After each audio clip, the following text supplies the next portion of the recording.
The Gospel according to Mark chapter 7. The tradition of the elders.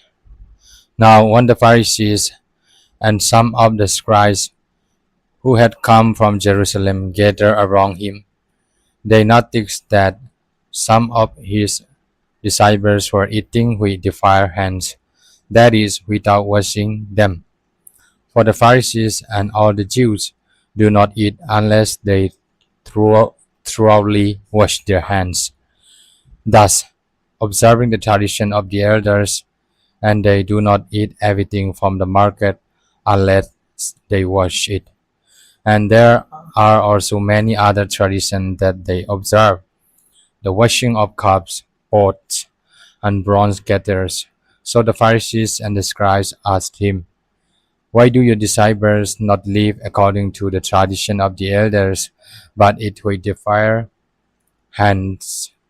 He said to them, "Isaiah prophesied rightly about you hypocrites, as it is written, 'This people honors me with their lips, but their hearts are far from me.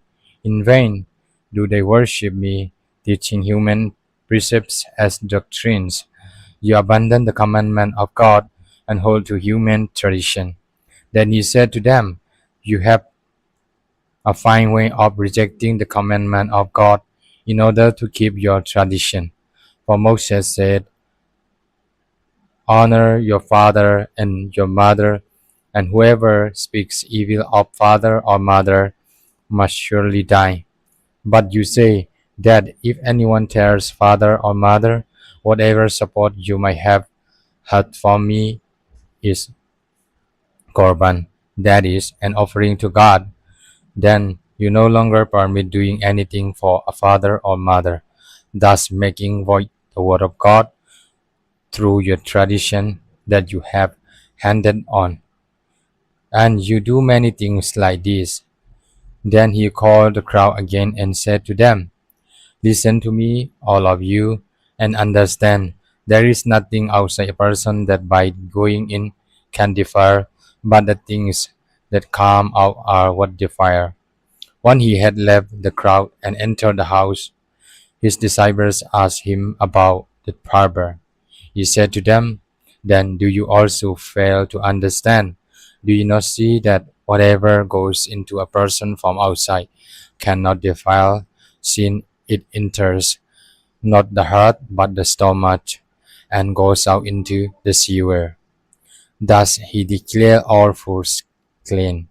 And he said, "It is what comes out of the person that defiles, for it is from within, from the human heart, that evil intentions come: fornication, theft, murder, adultery, avarice, wickedness, deceit, licentiousness, envy, slander, pride, folly. All these evil things come from within, and they defile a person." From there he set out and went away to the region of Tyre. He entered a house and did not want anyone to know he was there, yet he could not escape notice. But a woman whose little daughter had an unclean spirit immediately heard about him, and she came and bowed down at his feet. Now the woman was a Gentile of Syrophoenician origin. She begged him to cast the demon out of her daughter. He said to her, "Let the children be fed first, for it is not fair to take the children's food and throw it to the dogs." But she answered him, "Sir, even the dogs under the table eat the children's crumbs." Then he said to her, "For saying that, you may go, the demon has left your daughter." So she went home, found the children lying on the bed, and the demon gone. Then he returned from the region of Tyre and went by way of Sidon towards the Sea of Galilee. In the region of the Decapolis, they brought to him a deaf man who had an impediment in his speech, and they begged him to lay his hand on him. He took him aside in private, away from the crowd, and put his fingers into his ears and spat and touched his tongue. Then looking up to heaven, he sighed and said to him, Ephata, that is, be open. And immediately his ears were opened, his tongue was released, and he spoke plainly. Then Jesus ordered them to tell no one, but the more he ordered them, the more jealously they proclaimed it.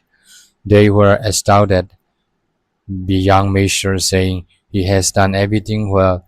He even makes the deaf to hear and the mute to speak.